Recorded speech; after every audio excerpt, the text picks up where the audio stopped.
Hey there, everybody. It's Caitlin, the girlfriend.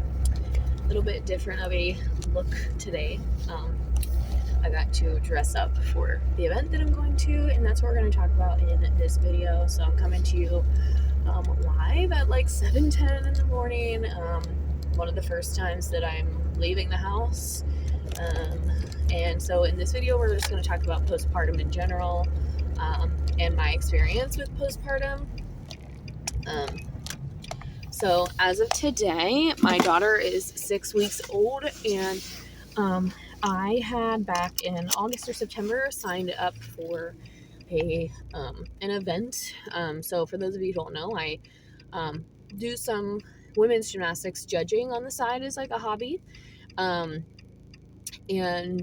in August or September, I had signed up for the big meet that was this weekend. It's a big local meet, and it's kind of like one of the bigger meets of the season. And I was like, oh yeah, back in August or September, I was like, oh yeah, I'll be 6 or 7 weeks postpartum, and like that'll be a good opportunity for me to get out of the house, a good opportunity for my husband to kind of like, step into his role as dad a little bit more, good opportunity for my daughter to like be separate from me, practice taking bottles, etc., etc. And here we are on the morning of the second day of the event. I could have filmed this video yesterday because this is now day 2, but it was dark and I was just trying to make sure I got there on time and everything, and I had just left and I was trying not to cry. I did make it through the day yesterday without crying, so I was pretty proud of myself for that. But yeah, so here we are.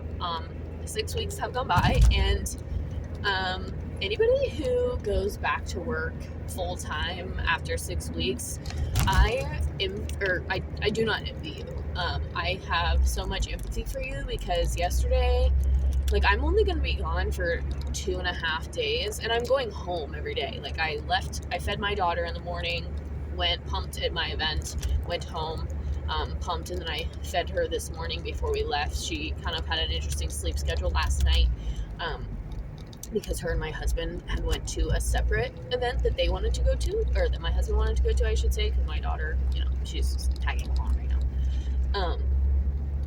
And so I fed her and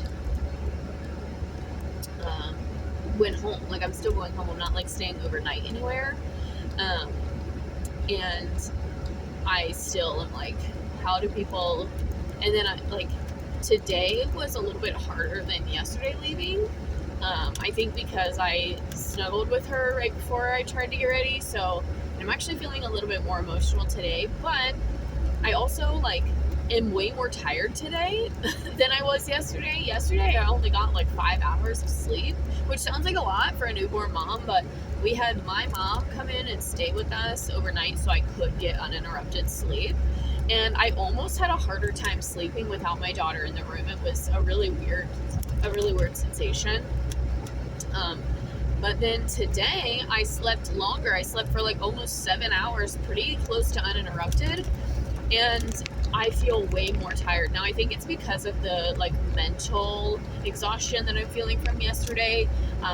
Just trying to manage pumping, and the event itself that I'm at is kind of daunting mentally, and I was in pain physically because of something that happened at the event. So I think that's part of the reason why I'm a little bit more tired today and having a harder time getting out of the house. But in this video, I just want to share with you guys my postpartum recovery experience, because we are officially 6 weeks. I go for my 6-week postpartum checkup on Monday, and I just wanted to kind of share things that have gone well, things that have not gone so well, and just kind of give tips. Again, this kind of new phase on our channel is I'm filming videos that I, as a new mom, would want to watch. So that's kind of where the inspiration for this series is coming from. So I said in my birth story video, which if you didn't check that one out yet, it is up on my channel. You can go check that out. that I had a second degree tear, and it was a natural tear just from my daughter, not from an episiotomy. Um, and so I did get stitches. I believe the stitches are gone now. I'm not that person that like looks, but just by like, feel and how easy it is to like wipe when I go to the restroom and stuff like that, I would say that the stitches are gone. The stitches do dissolve naturally. They did tell me when I left the hospital, like when you wipe to go to the bathroom, you might see some of the stitches. Speaking of going to the bathroom, I was actually really, really nervous to take that first bowel movement after giving birth, because you hear kind of horror stories about it.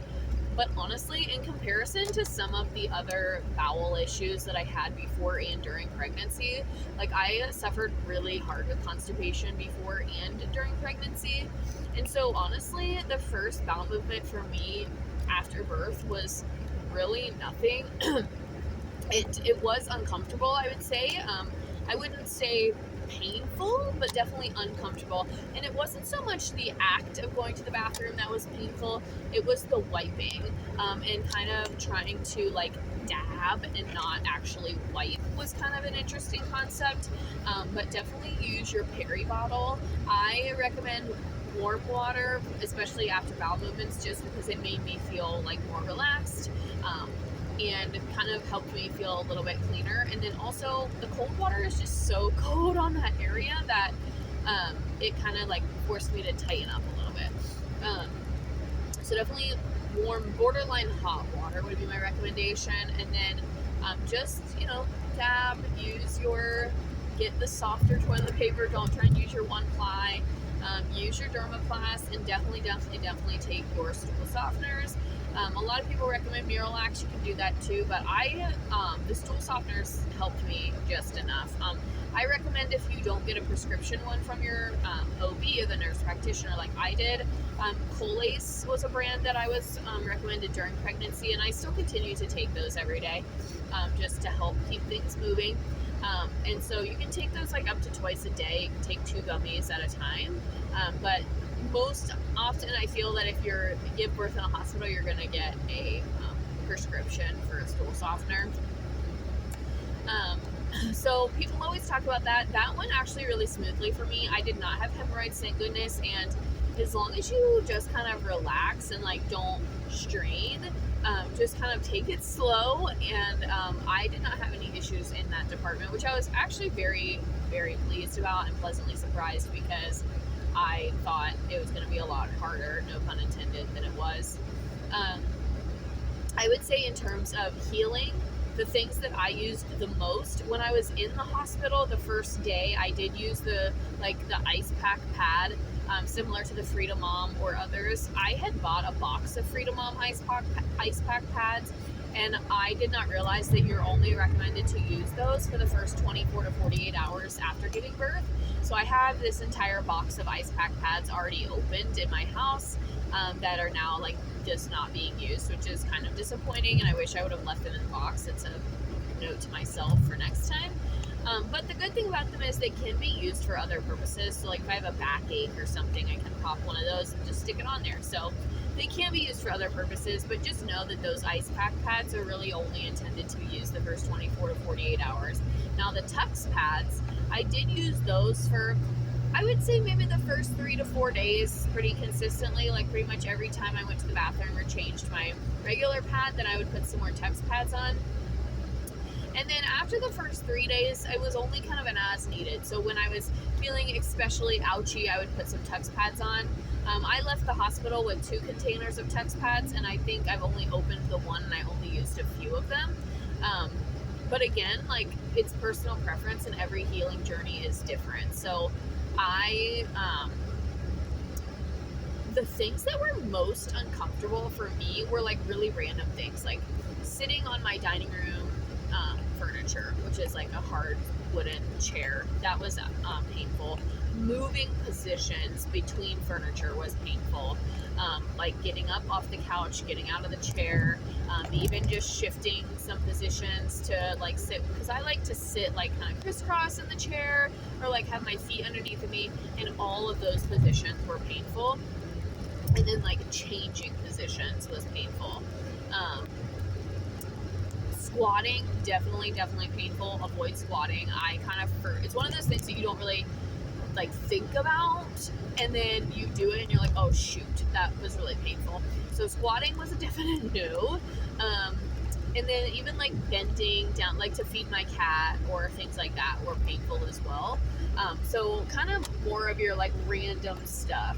I didn't have any pain like getting in and out of bed. I really didn't have any pain getting in and out of the shower or anything like that. So it was more just like random, kind of like when my legs were like spreading apart, and it sounds weird, but it kind of felt like my butt cheeks were like ripping apart. This is a very frank video, in case you haven't noticed, but that's what it felt like. So anytime that I had to do a position of that, that's when it would hurt the most. And I did use the Peri bottle. I used the Peri bottle for like a solid 2 weeks after coming home. I pretty much used it every time I went to the bathroom until I felt that I could wipe comfortably. And even still, we're 6 weeks now, and I still kind of am doing like the dab in the front, and then I will wipe in the back, like between my butt cheeks, especially after I go to the bathroom. So even now, 6 weeks later, I'm still kind of doing the dabbing method to wipe, just because I am a little bit nervous and I am still a little bit sensitive with regards to some things. One of the weird symptoms that I had was I felt like I almost wasn't emptying my bladder. Like I would feel like I had to go to the bathroom, and then I would have like a little bit of pain, like there was still something left, and it almost felt like my bladder like wasn't opening all the way. And so that was kind of a weird symptom. And I was told that after you give birth, like your body has to, like your organs have to all shift back into place where they were before you got pregnant. And so that's what I was told was the reason for possibly those symptoms. And they went away. They just said monitor it, you know. The hardest part for me too was going to the bathroom. It was so weird to me, like only going to the bathroom a couple of times a day, when the whole time that you're pregnant, and even the couple of weeks before you find out that you're pregnant, you're pretty much going to the bathroom every 2, 3, 4 hours. So to only go to the bathroom once or twice a day was kind of shocking, and I had to like remind myself to go to the bathroom.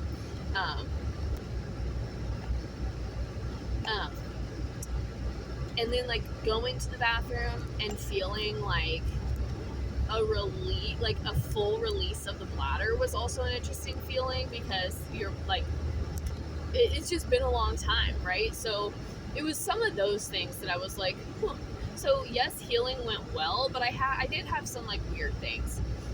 Now we're going to talk about like breast health, breast care, because for me, I think I was not expecting how painful the start of breastfeeding can be. So the first 2 days, actually, when I just had colostrum, well, the first like 24 hours I was okay, but the second 48 hours after my daughter had like cluster fed and we were trying to express the colostrum, and she's sucking really hard to get the colostrum out, and it's really sticky and it's really thick. I was very, very sore. I had a small crack on my one nipple, and I just felt like my nipples were so sensitive, even to the touch. I discovered the Medela Cold Hydro Gel Packs. They were given to me in the hospital, and those things were a lifesaver. I put those bad boys on after every feed, instant relief. And then those are great because they're breastfeeding friendly, so I just had to like wipe my nipple off with like a wet paper towel, and she was able to eat right off the breast. I didn't have to, take a shower or do anything crazy. I took home like 4 packs of those things. They're good for like 48 hours, and I ran out. I wish I still had some today, honestly, but you don't need them as much after your milk comes in. It does get a little bit better, and you can take my experience with that. But the first 3 to 4 days, I was in a lot of pain, like just nipple tenderness, not breast soreness, like when your milk comes in or when you're engorged or anything like that. These are two totally different things. And honestly, the nipple cracking was super, super painful, but those hydrogel packs made a huge difference. So definitely invest in some of those. And it is hard. breastfeeding is very hard. Getting the proper latch, learning how to latch, teaching your baby how to latch is all hard. It takes a lot of patience. I got really, really frustrated when we were still in the hospital because my daughter was cueing that she was hungry, but then like she would get upset because she was so tired. So she didn't really want nutrition. She just wanted to suck, and she hadn't figured that out yet. I hadn't figured that out yet. And we were trying to not use a pacifier because they don't recommend that until the latch is established, and it's a whole thing. And so I got really, really frustrated in the hospital and actually was crying and had to call the nurse, which is going to be my next tip of advice. Like, if you are unsure about something and you're in the hospital, call the nurse. That is what they get paid to do. Most of the nurses in a mother-infant unit have experience with lactation, so call the nurse. Do not just suffer in silence. And I was like, nope, we're calling the nurse, because I was just struggling. My husband obviously has no idea how to help. I didn't know what I was doing. And so I was like, I'm calling the nurse. And that was that.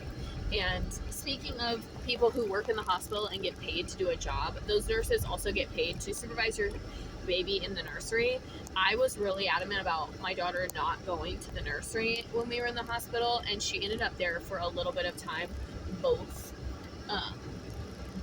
days that we were there. The first night, in both of the nights, it was just to give my husband and I some uninterrupted sleep.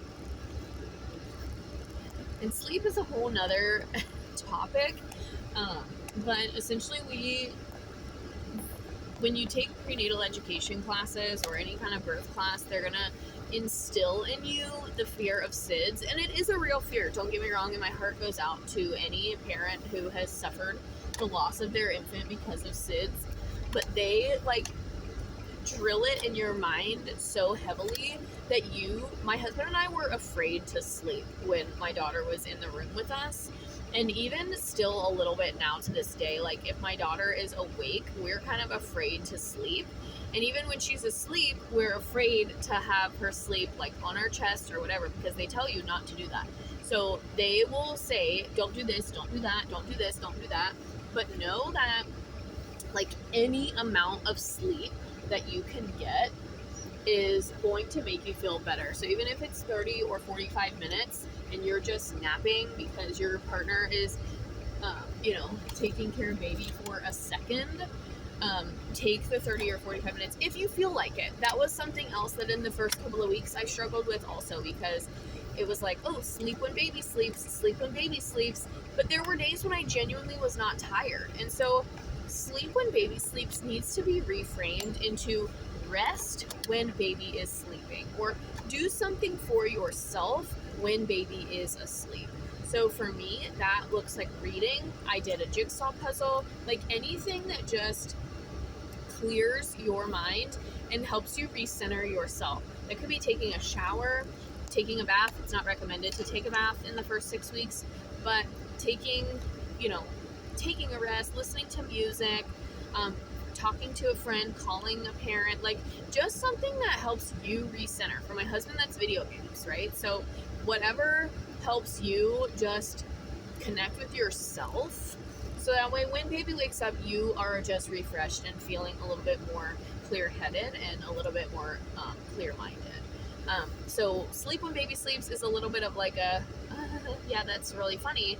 And a lot of people, some people be like, well, how am I supposed to sleep when I have all this stuff to do? That's why we get maternity leave, so we don't have to worry about doing things like chores when we are on leave and supposed to be taking care of our new babies. Speaking of leave, my recommendation would be take as much time as you can. I'm learning very quickly that 6 weeks, I'm not ready. I'm not ready to leave her every day.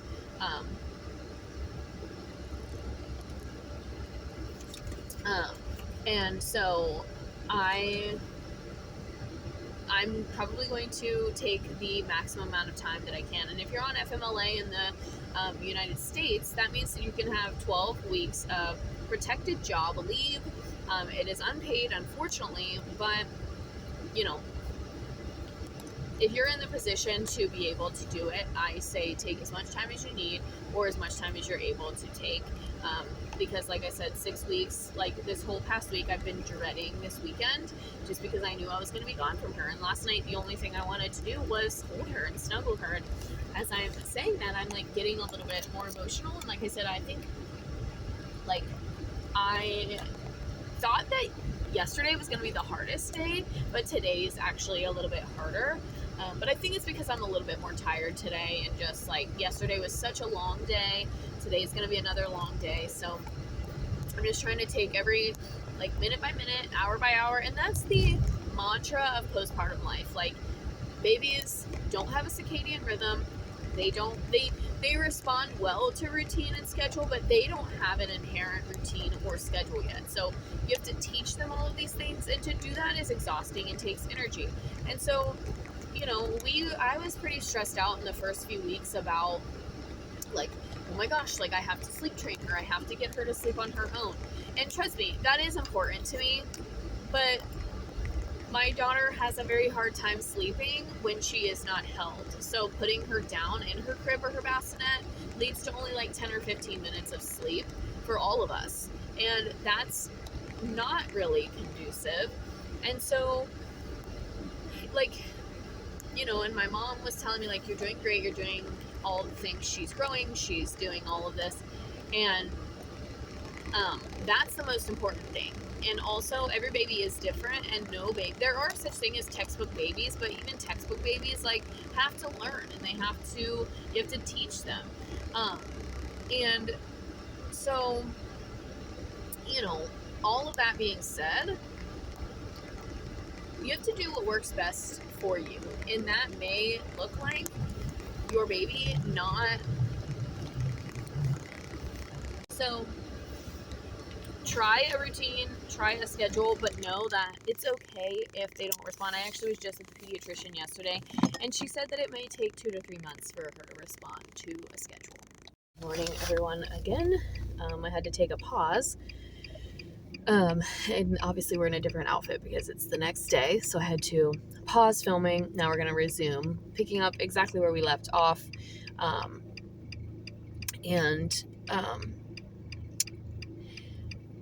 We were talking about like newborn sleep and routines and schedules, and I'm a very schedule oriented person, and so the first couple of weeks especially were honestly a little bit frustrating and a little bit like guilt inducing, because I was like, am I supposed to be doing this with her? Is she getting enough awake time? Is she getting enough like sleep? Is she getting enough naps? Like I was reading articles and Pinterest scouring every single day, like, oh, how do I know if my baby is overtired, not, you know, undertired?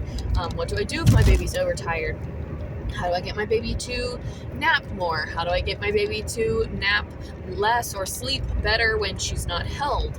All of those things. And the pediatrician reassured me that a newborn wanting to contact nap is totally normal, and you just kind of have to, I guess, fight through those times when you do put your baby down and they wake up 10 minutes later. Take advantage of those 10 minutes. But the other thing is newborns are very noisy sleepers, and their breathing is weird because they're still learning how to work their lungs. So currently my daughter does have a little bit of a stuffy nose. She just has a stuffy nose because the weather here is terrible. And you know, she'll make like these gurgling sounds in the middle of the night. Even before that, they groan, they grunt, they pass gas, they poop and pee, and that all causes them to move their bodies and kind of shuffle around. They sleep deeply and like very restfully, like only a short amount of time, like 1/3 of their sleep cycle. And there's research out there that you can look into, like the 3 phases of baby sleep, the sleep cycles, how long they should last, how long it should take your baby to get into the deeper sleep. But also some babies need help transitioning between the early stages and the later stages of sleep. My daughter is one of those. She very rarely will transition on her own into the deep sleep, or at least she didn't in the beginning. Now she's 6 weeks now, and like last night she did a lot better, self-soothing, going back to sleep, transitioning. So use those 10 or 15 minutes, but also know that even if your baby is asleep, they're still going to be rather noisy, but that doesn't mean that something's wrong with them or that they, and my husband and I struggle sometimes to tell if she is still breathing, and that's scary and that's nerve-wracking. Even my husband, who is a pretty calm person overall, has had some higher levels of anxiety, especially in the first couple of weeks regarding sleep. And so it can be tricky, but like I was saying earlier in the video, sleeping or like rest when the baby is resting is really important, but that doesn't necessarily mean you have to like full on close your eyes and sleep. It could just be doing something that makes you feel better. And then I know earlier in the video we talked a little bit about the early breastfeeding struggles and the early breastfeeding kind of pains, and it is currently 10 degrees as my car says, and both of my breasts are hurting because cold and heat both will trigger letdown reflex. So if your breasts are swollen and you put an ice pack or a cold washcloth on them, the cold helps reduce the swelling, but then so does heat. So a hot shower also will encourage letdown and help reduce swelling. So it's cold right now and my breasts are hurting, even though I fed my daughter before I left. So I just fed my daughter like 30 to 40 minutes ago, and I'm still like feeling very sore and kind of like tingly and like the need to express milk, which is a weird feeling. And I have had a lot of trouble with leaking, which I talked about in other videos. So you can watch some of my other videos, like my new mom recommendations video, to hear some of my tips and tricks for that. But it is, and this weekend was the first weekend that I really like exclusively pumped, and I still fed my daughter a couple times a day over the past 3 days. But, managing the pump parts, working with the pump, I do have a hands-free pump, but for whatever reason, every time I go to put it together, it something is not right. So I have to pause the pump and try to re-hook it back up, and that takes more time. So the pump is set to 20 minutes, but by the time I hook it up and then have to stop pumping to re-hook one of the pieces, or I have to pump one side, then switch the working cup to the other side, a normal session right now is taking me anywhere from 30 to 40 minutes. So even on a break from work or a break from the event, if I'm only given 20 minutes, that's not enough time. So I advocating for yourself and saying like, nope, I need 5 more minutes, or nope, I need 10 more minutes, or I have to wear my cover, and do my job, or whatever, like whatever your limits and your boundaries are. Some women would be like, nope, I'm still pumping, you're gonna wait. I feel totally fine wearing my cover and continuing to do what I need to do because it's my cover. That's why I have the cover, and I'm also still fully clothed underneath the pump, or over the pump or whatever. And so whatever your preference, and do what you need to do because you don't want to risk drying out. And then on that same vein of self-advocacy, this is something that I have really struggled with because I wouldn't say that I'm a people pleaser. I have no problem saying things that might upset people, but I do have a hard time when it comes to family and close friends and relatives, because especially like elders, like my grandparents, older people, I just kind of come back to like, I was always taught to respect your elders, and so saying something that they might not like is hard, but this is your baby, and if you don't want someone to hold your baby for whatever reason, like, and this, I'm saying this because I need to work on this myself, like, you do not owe anybody any explanation, and if you don't want someone to hold your baby, then you just need to feel comfortable saying no. And again, I'm preaching to the choir here because I need to practice this myself, and I need to be better about enforcing this in my own life. And if I don't want someone to hold my daughter, I need to say, no, I'm really not comfortable with that. And if they don't like it, then they can just be mad, because our journey was so sacred, and my daughter is like absolutely perfect in every way. And I know that's biased, and I know other people will be like, well, every baby's every mom thinks the baby is perfect. Like, we were nervous about having children because I do have visual impairment. So the idea of like passing that on or not knowing how it was going to pass on to my daughter was scary throughout the whole pregnancy journey. The conception process was already kind of, messy enough. And as of right now, my daughter doesn't show any signs or symptoms of my visual impairment. Now, that's not to say that something's not lying underneath, but as of right now, that's not a concern. And she is meeting all of her milestones so far, growing great. So like all the things are great. And we don't know if we'll get that experience again. We don't know if we'll have any more children. We don't know if our other children will have the same birth story and the same journey, because I am already 30. And obviously the risks of difficulties, delays, pregnancy difficulties increase as you age. But it's not even about that. The thing is, it's your baby, and right now they can't advocate for themselves. So as parents, we have to do that job for them and be their voice and speak up if we are uncomfortable about something. If I don't want somebody to hold them, then I just need to say no. What I have done, instead of just saying no, is I have come up with some pretty crafty responses. For example, it's only like, oh, well, at this time I'm giving her a bath, or at this time I'm gonna go ahead and nurse her for bed, or she's eating right now, so I'd rather you wait, or having someone supervise whoever it is that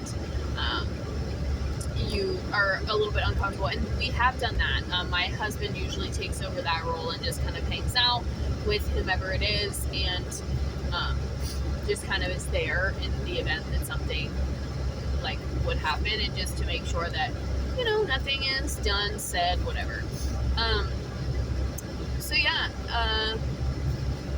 I have something new to report. I think I talked about this earlier in the video, but this weekend was my first weekend wearing regular clothes for the majority of the day. So 6 weeks of wearing pajamas, leggings, sleeping until 10, 11, sometimes waking up but then falling back asleep, going commando for 7 or 8 hours a day, and then only putting on panties if we leave the house. And this weekend I had to be in regular clothes from like 6 a.m. till almost 10 p.m. And like the chafing is so real. It was so real yesterday, so real Friday night. Like, OMG, I had like big red raw spots on the inside of my legs, and I was like having to do the waddle walk. So today we're going to be doing a lot of spread-legged sitting, because oh my goodness. But I will say, the Gold Bond, there's like a Gold Bond stick. I have it in my bag. I don't know if I can show you guys while we're on camera here, but it's like the regular Gold Bond, but it's made for chafing. So it's like safe to put kind of down in between your legs, and it is safe. Like, my dad recommended it to me, and he actually recommended it for my husband, and he was like, oh, I think Lucas would really benefit from this, because when we go to like amusement parks or go hiking and stuff, or go to the beach, my husband frequently chafes. That's a common ailment for men. My brother gets it too. It's this is great for women too, and I use it, and it instantly like dries up any like kind of moist raw areas. And the Dermaplast that I got postpartum works to like relieve the pain. So like I put the Dermaplast on to kind of stop the burning, but then I put that Gold Bond on to like dry it up. And the Gold Bond also acts as sort of like a little sheen of like lubricant to help when your thighs rub together, because ladies, we know like that thigh gap isn't a realistic body goal, especially postpartum. So like, get yourself some of this for that chafing and the leg rubbing. Hopefully it's not going to be as bad today, because we're not going to be there as long, but that has been something that I wasn't expecting. On that same vein, weight loss and clothing. I really was expecting none of my clothes to fit me postpartum, but because I'm nursing, I have gone pretty much like literally 3 days after, no, not 3 days, that's a little bit of an exaggeration. I would say 1 week after, like my daughter was a week old, and my husband and I went to get some ice cream, and I put on jeans, I put on a sweatshirt, like normal clothes, things that fit me before pregnancy, and I was able to get into some of my Pink Lily jeans that I had bought before pregnancy, and literally 2 or 3 days after being home from the hospital, my stomach, literally, I could feel like it drop, like everything kind of just went back to normal, and the belly bump like just like dropped out. It was a very surreal, very odd feeling, but I talked about this in my birth story video. I showed you guys like kind of what my stomach looks like now, and that was a couple weeks ago. And I am pretty much back to wearing my regular clothes, and that's really shocking to me. I genuinely was expecting to have to get rid of a lot of my clothes, especially pants and some shirts. But so far, there have been things that, like the pants that I'm currently wearing, which I know you guys can't see in this video, I thought that they were going to fit fine because they have an elastic waist and they're actually a little bit snug. But then things like jeans have fit me pretty well. So it just kind of depends on the jeans itself and the clothing itself. There's been a couple of shirts that I've gotten that I've already been like, nope, this doesn't fit comfortably. But I'm pleasantly surprised at how many clothes seem to fit me similar to how they fit before I was pregnant or early on in pregnancy. And then also shoes. I talked about this a lot in some of my pregnancy symptom videos, that I really was down to only like 4 or 5 pairs of shoes that fit me later on in pregnancy, and I am happy to report that almost all of my shoes do fit as they did before pregnancy. And so I'm really excited that I won't have to go and buy like a whole new wardrobe worth of shoes, because almost all of the shoes that I had before are fitting. Now there are a couple of pairs that I'm still kind of waiting to see if they fit or not, but I'm going to be doing an entire series of videos of cleaning out my closet, because now that we're a mom, there are certain things that I just know I won't feel comfortable wearing. And crop tops, like probably some of my skimpier bikinis and stuff like that. Like there are just some things that I know I won't feel comfortable wearing now that I'm a mom. So we're gonna do like a whole closet clean out. I'm gonna do a series of videos on that, just showing you guys like what I'm getting rid of, why, just because it's fun, and I know that there are gonna be things that I get rid of. I have had to purchase some additional nursing clothes, just because dealing, especially now that pumping has started, it is kind of a pain, lack of a better phrasing, to have to try and lift up your shirt or whatever. So I have tried to get a few more things that have buttons and zippers, things that I can wear to work once I go back, and even just for family gatherings and stuff like that. If I'm not going to wear my cover, then I can just unbutton and lift down my bra and kind of be good to go. So I have had to get some other nursing friendly options, sweaters that ties, ponchos, things that can button and have easy access to the bra. And I think that is really all I wanted to talk about in this video. We talked about some sleep, we talked about realistic expectations for yourself. I would say also for yourself, like, give yourself grace.